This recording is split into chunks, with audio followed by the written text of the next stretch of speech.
So I have a couple slides. I think it's 6, so not very many.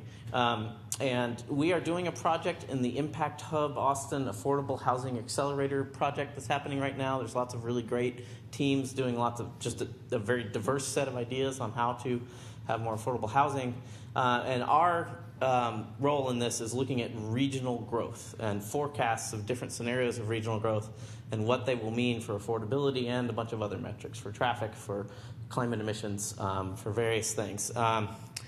And so I wanted to just give you my context of what we're doing here. So our region is about 2 million people. Over the next 10 years, our region will add about 700,000 people, according to the official forecasts that the Capital Area Metropolitan Planning Organization uses to plan all of our roads. And when we do a traffic impact analysis, that's using those forecasts. And so over the next 10 years, we're expecting 700,000 more people. As today, as the last 10 years, most of those people will be people of color. There will be 500,000 people of color added to our region over the next 10 years. Most of them will be Hispanic. Our current zoning would limit the amount of people allowed to live inside the city of Austin to about, this is from the consultant's report, about 170,000 more people would be allowed to live in this city. Meaning the rest of the growth we expect would be forced to live outside, or new people would come in and existing people would have to move out. Code Next version 2, again, this is from the consultant's reports on version 2, would allow this many more people to live inside the city of Austin and forcing less people to live outside. And a lot of what we've been looking at is vehicle miles traveled, for example. The average person in the city of Austin drives about 7,000 miles a year, but the average, meaning includes kids and everybody, the average person in outside the city of Austin, our region, drives about 10,000. So every single person who would like to live in the city of Austin but has to live outside essentially adds 3,000 miles of travel to our region every year. And the impacts of that are very significant. And so essentially we have a couple choices. We could do this, which would be just Code Next version 2, which still will have tremendous growth outside of the city of Austin, causing tremendous traffic problems and other climate emissions problems for the people of Austin. Or we could keep our current restrictive zoning, segregating uses, and limiting the amount of people who are allowed to live in the city, and it will much more exacerbate this issue.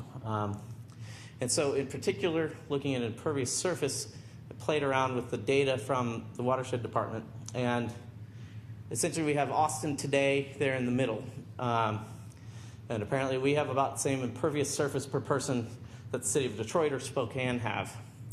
And according to the watershed department's figures, if we were today to just do Code Next version 2 and full build out, versus if we were to keep our current zoning in full build out, we would save about 1,000 acres of land in Code Next version 2 versus current system. And it's only 1% of the land in the city of Austin. But it's a tremendous amount of less paved over earth that we would have. However, per person, those two scenarios allow very different amounts of people. And so if we continue the way we're going, we will be worse than Houston in 10 years if we did this. Whereas if we instead develop a more sustainable, equitable land development code, we could actually become a healthier, more environmentally responsible city. And you can already see this playing out in our city. Where we are right now is the most environmentally responsible part of our region. And in terms of both people per impervious surface and people and jobs per impervious surface, District 9 scores the best. The lower the bar here, the less paving over of the planet per person you are doing.